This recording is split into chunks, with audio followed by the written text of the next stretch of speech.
제가 앞 강의에서 변수 이름 지을 때마다 뒤에 다시 설명하겠다 말씀을 드렸었죠. 자, 이번에 그래서 그 이름 짓기에 대해서 말씀을 드리겠습니다. 자, 키워드와 식별자 이름 짓기에 대해서 말씀을 드리겠습니다. 자, 여기 식별자라는 게 있는데요. 식별자 이제 아이덴티파이어라고 부르거든요. 변수의 이름, 함수의 이름, 그다음에 여러분들이 이제 나중에 뭐 객체 지향 프로그래밍을 하실 텐데 이제 객체의 이름 뭐 하여튼 모든 이름이 다 아이덴티파이어고요. 그다음에 그럼 뭘 아이덴티파이 하느냐, 뭘 인식하느냐, 메모리 주소예요. 메모리 주소인데 그걸 프로그래머가 인식할 수 있는 이름으로 바꿔준다. 이렇게 생각을 하시면은 뭐 크게 무리가 없습니다. 자, 근데 어쨌든 이게 그 프로그래밍이라는 거는 하다 보면요 점점 내가 이게 워드 프로세서로 이렇게 말 쓰는 것 같다 이런 느낌이 들어요. 그래서 식별자 이름 짓기는 사실은 어떤 프로그래밍 기술이라고 보기보다는 좀 센스에 가까워요. 이렇게 하니까 이름을 내가 깔끔하고 읽기 좋게 지었구나.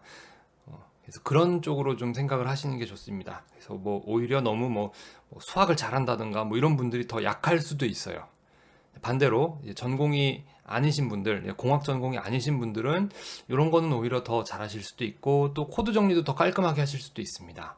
다 장단점이 있다는 얘기는 제가 항상 드리고 있습니다. 자, 지금 보여드리는 어마어마하게 많은 단어들이 이제 C++ 언어에서 사용되는 키워드들이에요.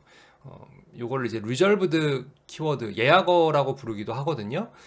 그래서 지금 보시면 너무 많기 때문에 여러분들이 이제 일단 당황을 하실 수도 있는데 잘 보면 아는 것도 하나씩 있어요. 여기 return, return, 그다음에 인티저, 뭐 그런 것들이 있기 때문에 너무 겁먹으실 필요 없습니다. 솔직히 저도 이거 다 몰라요.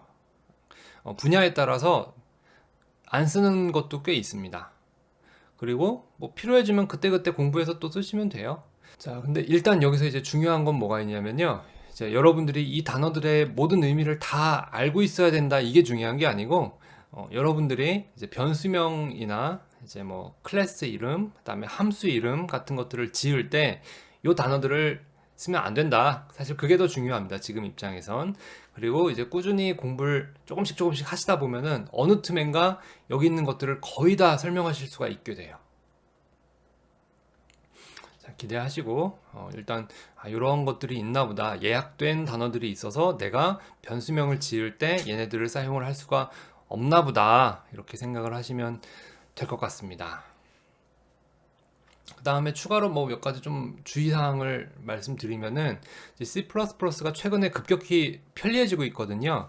부작용이 약간씩 바뀔 수가 있어요. 그래서 meaning changed 뭐 돼 있죠.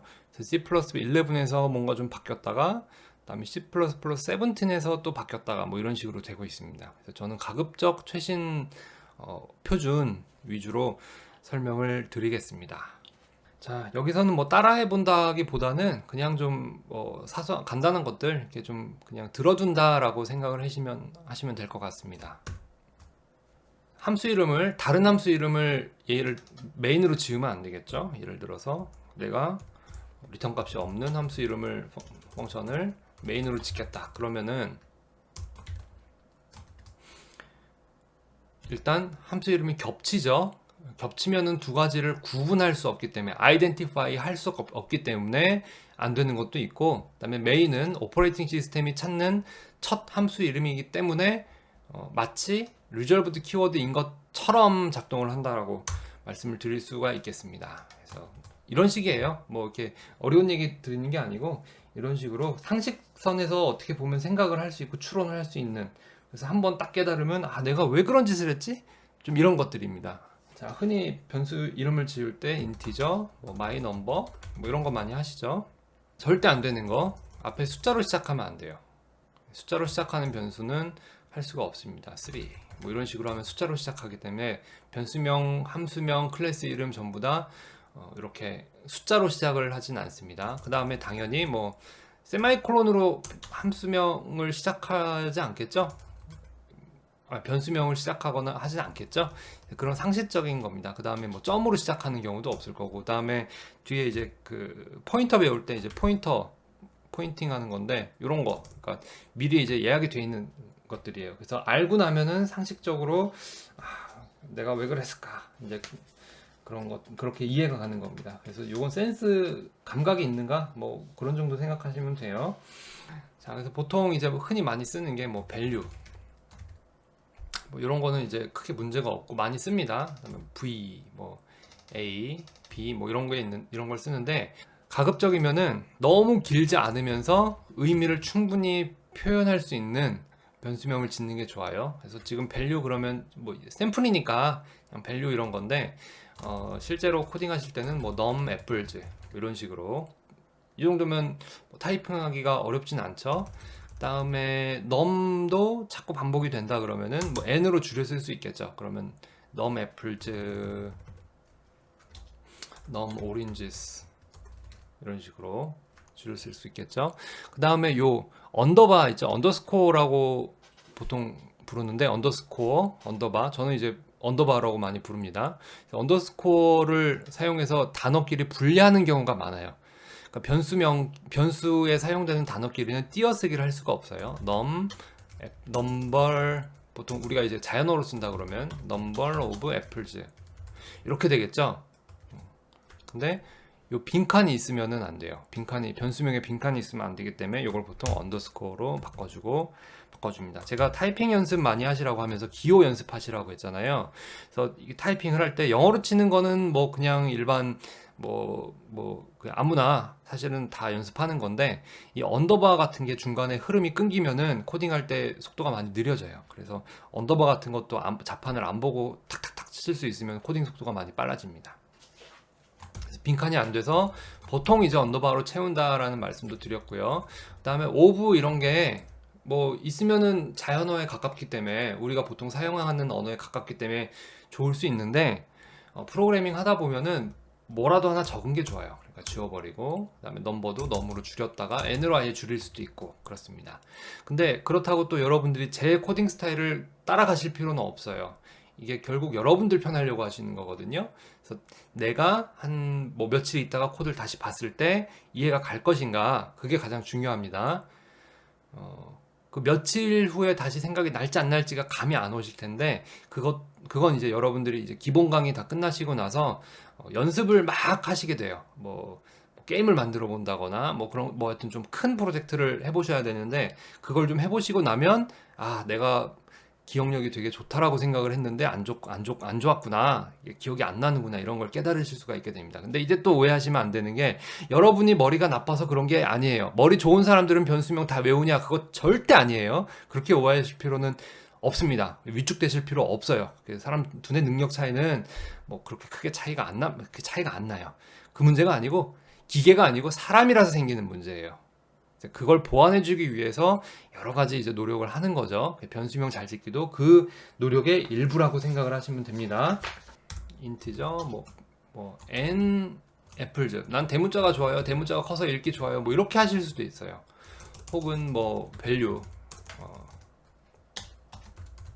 이렇게 하실 수가 있어요. 대문자는 변수명으로 잘 안 써요. 잘 안 씁니다. 그 이유가 일단 타이핑할 때 대문자 쓰려면 쉬프트를 누르고 쳐야 되는데 value 이렇게 치려면은 계속 쉬프트를 누르고 있어야 되니까 타이핑이 느려지는 게 있고요. 그다음에 캡스락을 누르고 value라고 치는 방법도 있어요. 그럴 수도 있는데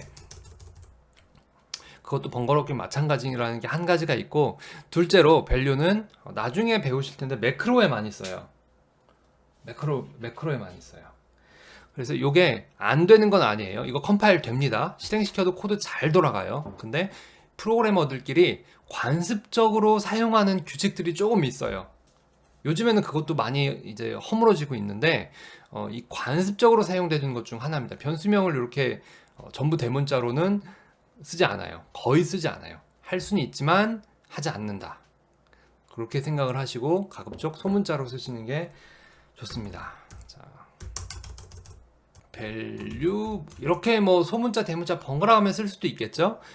할 수는 있으나 안 해요. 왜냐하면 따라서 타이핑하기가 굉장히 어렵거든요. 근데 요것도 이제 옛날 프로그래머들한테는 진짜 이렇게 해놓으면 진짜 만약에 내가 같이 일하는 사람이 이렇게 했으면 당장 쫓아가서 한 대 후려 갈길 것 같아요. 진짜 그 정도로 분노가 날 만한 일이에요. 프로그래밍 하다 보면 예민해지거든요. 근데 요즘에는 또 자동 완성 기능이 좋아져서 Shift V라고 치면 여기 밸류 이렇게 뜨죠. 이렇게 해서 자동 완성 기능이기 때문에 많은 게 바뀌고 있어요. 이거 나중에 객체 지향 프로그래밍 넘어가면 다시 설명을 또 드릴 텐데, 예전에는 뭐 여러 가지 변수명을 지을 때 규칙이 훨씬 엄격했거든요. 왜냐하면 그때는 프로그래머들이 변수명을 사실 거의 다 외우고 프로그래밍 했어요. 근데 최근에는 이 비주얼 스튜디오 같은 경우 굉장히 성능이 좋아져서 자동 완성을 쓰면은 외울 필요가 거의 없습니다. 프로그래밍 하는 방식이 완전히 달라지고 있어요. 그래서 거기에 대해서는 객체 지향 넘어가서 설명을 다시 드리는 게 좋을 것 같고, 그 자동 완성 기능을 최대한 활용을 하는 게 좋다라는 거. 그래서 이 개발 환경의 성능을 여러분들이 최대한 끌어올리면서 코딩을 연습하시는 게 좋다. 워드 프로세서도 단축키도 좀 외우고 자동 완성 기능도 외우고 뭐 이런 식으로 작업하시면 조금 효율이 높잖아요. 마찬가지로 이 개발 환경 IDE도 여러분들과 서로 이렇게 도우면서 작업하는 버릇을 들이시면 좋습니다. 그 다음에 이제 애플 얘기로 넘어가서 요거를요, 인티저 n apples 이렇게 지금 a가 대문자로 바뀌고 언더바를 없앴죠. 이렇게 타이핑하는 이렇게 이름을 짓는 경우도 있습니다. 이게 좋냐 그거는 답이 없어요. 그래서 대부분의 경우 현실적으로는 여러분들이 들어간 연구실에서 어떻게 전통적으로 해오더라, 혹은 회사에서 다들 이렇게 하기로 합의를 봤다, 그럼 여러분들이 그걸 그냥 따라가시면 됩니다. 저 같은 경우는 뭐 이렇게 많이 하고 있고요. 이렇게 남들이 다 한다 그러면 저는 또 따라갈 수 있어요. 유연성을 가지시는 게 좋습니다. 그 다음에 함수 이름 같은 경우는 이건 안 좋으니까 좀 지워놓을게요. 자꾸 눈에 거슬리네요. 자, 함수 이름 같은 경우는 반대로 대문자로 많이 시작해요. my function. 그 다음에 보통은 뭐 get name, get number 이런 식으로 동사, 명사 이런 식으로 설명을 많이 합니다. 그러니까 이 함수가 무슨 기능을 하는지를 설명을 할 때 이제 프로그래밍을 많이 하다 보니까 앞엔 동사고 뒤에 명사인 게 좀 일반적으로 읽기가 좋더라, 이렇게 생각을 하실 수가 있어요. 근데 이것도 요즘에는 앞에 소문자를 또 쓰시는 분들이 많아졌어요. 대문자 쓰는 사람, 소문자 쓰는 사람이 싸울 수도 있는데, 제가 계속 말씀드리지만 이제 같이 프로그래밍하는 사람들한테 맞춰서 해라. 그게 정답입니다. 그래서 저 같은 경우는 거의 소문자로 하고 있고요. 그 다음에 get 명사, 뭐 동사 명사, 뭐 take, 뭐 make number, 그 다음에 add numbers, 뭐 이런 식으로 동사 명사 형태로 이름 짓는 거를 선호합니다. 그런데 어떤 경우에는 도저히 동사 명사로 이름을 지을 수 없는 경우가 있어요. 그럴 때 그냥 명사로 지으세요. 너무 그걸로 스트레스 받지 마시고 대신에 보는 사람이 알아볼 수가 있어야 되고요. 그 다음에 제가 지난 강의에서 리팩토링 기능 보여드렸죠. 라이트 클릭하고 리네임, 요거 이용해서 바꿔주면은 코드 전체가 싹 바뀝니다.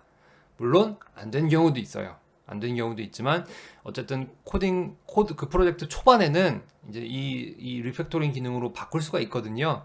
그래서 요즘에는 이제 이걸로 또 너무 스트레스 받으실 필요 없다.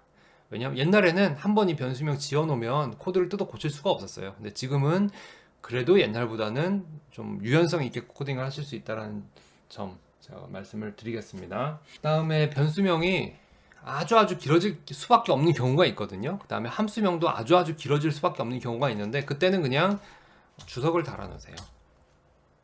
이 기능에 대해서 얘는 뭐뭐 하는 애다 라고 그냥 주석을 달아 놓으시고 이름 자체는 짧게 쓰시면 됩니다. 얘도 나중에 또 제가 보여드릴 텐데 이 함수의 주석을 찾아갈 수가 있어요. 그 비주얼 스튜디오를 이용해서 함수의 주석을 보러 갈 수가 있고, 갖다 대면 뭐 주석이 같이 뜨기도 하고 기능이 많이 좋아졌거든요. 한번 해볼까요? 이렇게 하고 라이트 클릭하고 go to definition, declaration 있죠. declaration에서 가면 여기로 옵니다. 주석을 보면 돼요. 지금 아직까지 남아있는 여러 가지 규칙들이 이러한 잔재들이 좀 있어요. 잔재들이 꽤 있기 때문에 이제 교과서에 보면 뭐 헝가리언 표기법이니 뭐 하면서 막 이런 걸 가르치던 시대가 있었거든요. 근데 그거 거의 이제 의미 없어지는 때가 오고 있으니까 만약에 뭐 이제 여러분들이 수업 시간에 헝가리안 표기법에 대해서 배우셨고 시험 문제 나왔다 그러면 뭐 푸셔야 되는데 실전 코딩 용도로는 뭐 그걸 외우고 있다라는 게 크게 의미가 있지는 않습니다. 하다 보면 손에 익어요. 자, 그 다음에 인트죠. 언더바 애플즈 뭐 이런 식으로도 할 수 있겠죠. 앞에 이제 언더바를 붙일 수는 있는데 많이 안 붙였어요 옛날에는. 왜냐하면은 이제 그 시스템 프로그래밍 하시는 분들이 이렇게 앞에 언더바를 붙인 경우가 꽤 있어요. 그러니까 뭐 윈도우즈 자체를 개발하신다든가 리눅스 자체를 개발하신다든가 굉장히 로우 레벨 그 저수준 레벨에서 개발하시는 분들이 이렇게 앞에 이걸 붙이는 경우가 있어서 헷갈리는 수가 있었는데 요즘에는 또 이제 뒷부분 객체지향 넘어가서 클래스의 멤버를 앞에 꼭 언더바를 붙여서 구분하시는 분들이 있어요. 그 뒤에 가면 다시 설명드릴 텐데 미리 말씀드리면은 클래스 멤버 뭐 하는 김에 자, 클래스 마이 클래스 그다음에 퍼블릭 뭐 이런 거 치고 인티저 멤버란 뜻에서 지금 여기까지 안 배우셨기 때문에 모르시는 게 당연해요. 뒤에 가셨을 때 생소하시지 않도록 미리 설명드리는 겁니다. 클래스 안에 들어있는 변수들은 멤버 변수라고 하는데 그때는 m 언더바 뭐 베리어블 이런 식으로 이름을 많이 짓거든요. 근데 요새는 이게 멤버인지 아닌지 갖다 대면 나오기 때문에 지금 마이 클래스 콜론 m 베리어블 이렇게 갖다 대면 나오기 때문에 뭐 굳이 이거 없어도 돼요 이제는. 그 다음에 또 어떤 분들은 이걸 언더바를 여기다 붙이시는 경우도 있고, 그 다음에 제가 기억하기로는 구글 스타일이 이렇게 뒤에 언더바를 붙이는 스타일이 있고 한데 제가 해보니까 뒤에 언더바 붙이는 게 꽤 타이핑 속도에 방해가 돼요. 차라리 앞에 붙이는 게 나은 것 같기도 하고 그렇습니다. 그래서 이런 변종도 이제는 가능하다. 그래서 여러분들 보시는 교과서하고 제가 설명드리는 내용이 조금 시차가 있을 수 있어요. 근데 그게 그 교과서가 나빠서 혹은 선생님이 나빠서가 아니고 좀 프로그래밍 기술이 빠르게 변하고 있기 때문에 뭐 전통이 남고 안 남고 이런 차이라는 거 정도로 말씀을 드릴 수 있을 것 같습니다. 정리를 하자면 결국은 전통의 문제다. 그러니까 그 그룹에서 어떻게 하는지를 여러분들이 유연성 있게 따라가시면 된다. 이렇게 말씀드릴 수 있을 것 같습니다. 자, 여기 몇 개 예제가 있는데 얘네들이 옳은지 그른지 한번 연습 문제 삼아서 한번 생각을 해보세요. 여기까지 키워드와 그다음에 식별자에 대해서 간단히 말씀을 드렸고요. 그다음에 대부분의 시간을 이름 지을 때 어떻게 하는 게 좋은가에 대해서 말씀을 드렸고, 이 이름 짓는 거에 대해서는 강의 뒤편으로 가면서 계속 제가 설명을 드릴 겁니다. 원칙은 편한 거, 프로그래머의 효율을 생각하면서 어떻게 하면 편하게 지을 것인가 이걸 생각하시는 게 좋고요. 그 다음에 장기적으로 볼 때는 결국은 같이 프로그래밍을 하는 사람들하고 내가 의사소통이 잘 되려면 어떻게 이름을 지으면 되는가 이걸 기준으로 생각을 하시면은 여러분들이 좋은 프로그래머가 되는데 문제가 없을 거라고 생각을 합니다. 자, 여기까지 말씀드리고 이번 강의 마치겠습니다. 들어주셔서 감사합니다.